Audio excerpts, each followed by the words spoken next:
परबतसर के एमएलए हैं रामनिवास गावड़िया, वो मौजूद है। गावड़िया जी, राजस्थान की विधानसभा तक तो आपको नागौर की धरती जो परबतसर है वहाँ के लोगों ने पहुँचा दिया, अब दिल्ली की कूच की ओर तैयारी है, क्या तैयारी है? देखिए, आप सुबह से देख रहे हैं किस तरह से ज्योति मिर्धा जी के स्वागत के लिए, आदरणीय सचिन पायलट जी के स्वागत के लिए जिस तरह से आज गांव ढाणी से नौजवान और किसान और जो महिलाएं जो उमड़ कर आई है, इससे आप अंदाजा लगा सकते हैं कि आने वाले 6 तारीख को जब नागौर में लोकसभा चुनाव होगा उस समय यहाँ नागौर की धरती से यहाँ का नौजवान, किसान और माताएं बहनें फैसला ले चुकी है। नागौर जिले से कांग्रेस पार्टी यहाँ से ऐतिहासिक मतों से जीत कर जाएगी और हमारी बहन ज्योति मिर्धा जी ने पहले कार्यकाल में भी इस नागौर को इंदिरा गांधी की नहर के पानी के रूप में एक बड़ी सौगात दी थी।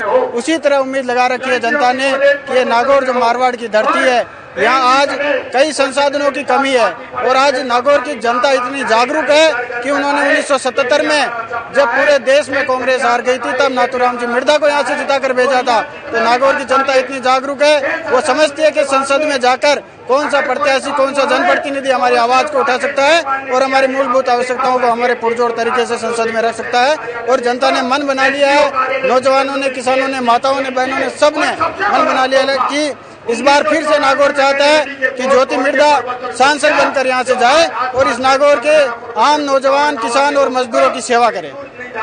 नागौर से आपको बता दें कि इस बार सांसद से पहले जो 2 युवा विधायक हैं नागौर की जनता ने भेजे हैं। इस वक्त लाडनू से जो एमएलए का चुनाव जीते हैं खुद मुकेश भाकर मौजूद है।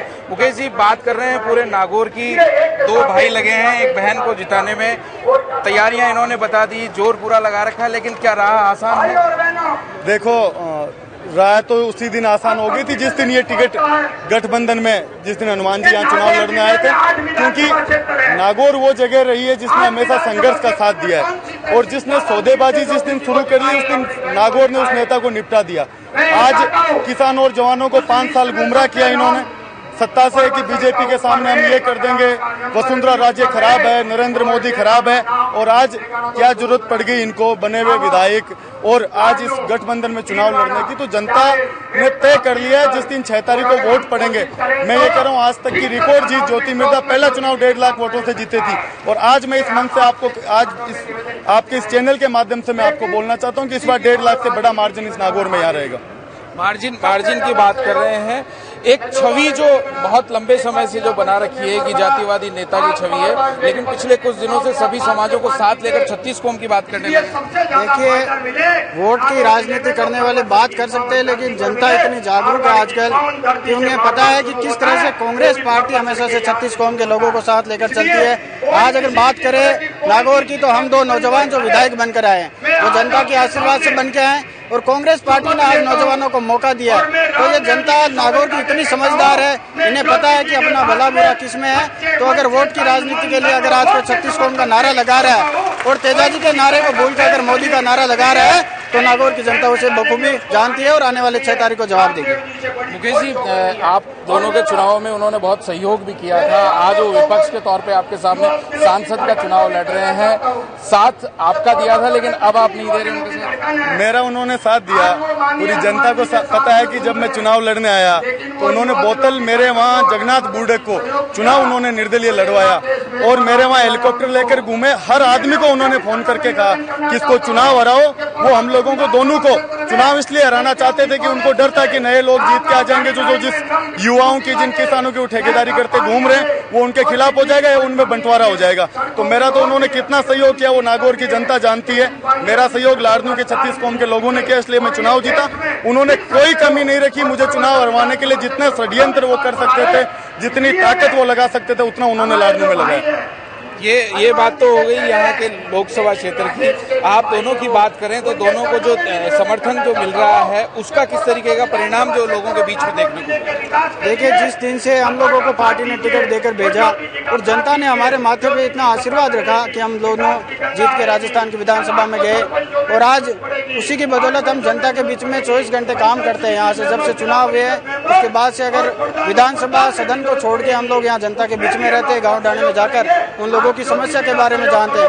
आज ये भीड़ जो है उसी का परिणाम है। जनता खुद से मन से बना के आशीर्वाद देने आई है। ये परिणाम हम दोनों की मेहनत का है, हम दोनों के लोगों के बीच में रहने का ये नतीजा है। इसलिए आज इस लोकतंत्र में अगर किसी के पास सबसे ज्यादा ताकत है तो वो जनता के पास है, और वोट के माध्यम से वो अपनी वोट ताकत का प्रयोग करेगा आने वाली 6 तारीख को। मुकेश जी, अभी मंच से भी एक ही बात बार बार निकल रही थी कि एक महिला प्रत्याशी को लेकर अभद्र भाषाओं में बार बार टिप्पणी आती है, कभी नींबू निचोड़ने की बात करते हैं, हालांकि वो अपनी बहन बताते हैं। फिर भी देखो, उन्होंने जिस तरीके की भाषा बोली चुने हुए प्रतिनिधियों के लिए, ज्योति जी मिर्धा के लिए बोला कि 24 घंटे मुझे सत्ता दे दो, मैं नींबू निचोड़ दूंगा। तो मैं कल भी लाडनू में बोल रहा था कि नींबू तो जनता निचोड़ेगी, और 6 तारीख को पक्का निचोड़ेगा, और 23 तारीख को उसका रिजल्ट आ जाएगा। तो नींबू लेके हनुमान जी घूमते रहना। जिस अभद्र भाषा से आपने ज्योति जी के लिए बोला है, उसी दिन से किसान और जवान आपकी खिलाफत में है। मेरे वहाँ गए तो मुझे बोले कि यहाँ कांग्रेसी चूहे घूम रहे हैं, मैं कुत्ता हूँ, बिल्ली हूँ, इनको खा जाऊंगा। परबसरा है तो बोले इस रामनिवास गावड़े की खिड़की बंद कर दूंगा। जायल गए तो बोले मंजू मेघवाल का ट्रांसफर मैं करवा दूंगा। तो सारी जनता, मैं कह रहा हूँ कि बड़े मार्जिन के साथ हनुमान बेनीवाल नागौर से चुनाव हारेगा। लाडनू से ऐतिहासिक, आज तक जितनी लाडनू से बढ़त कांग्रेस को नहीं रहेगी, उससे ज्यादा बढ़त लाडनू से इस बार रहेगी। ये थे जो कांग्रेस के 2 युवा विधायक, एक लाडनू से हैं, एक परबतसर से हैं। दोनों ने पूरा दमखम लगा रखा है ज्योति मिर्धा को नागौर से सांसद बनाने के लिए, लेकिन आने वाला वक्त बताएगा कि वो किस करवट बैठेगा। नमस्कार।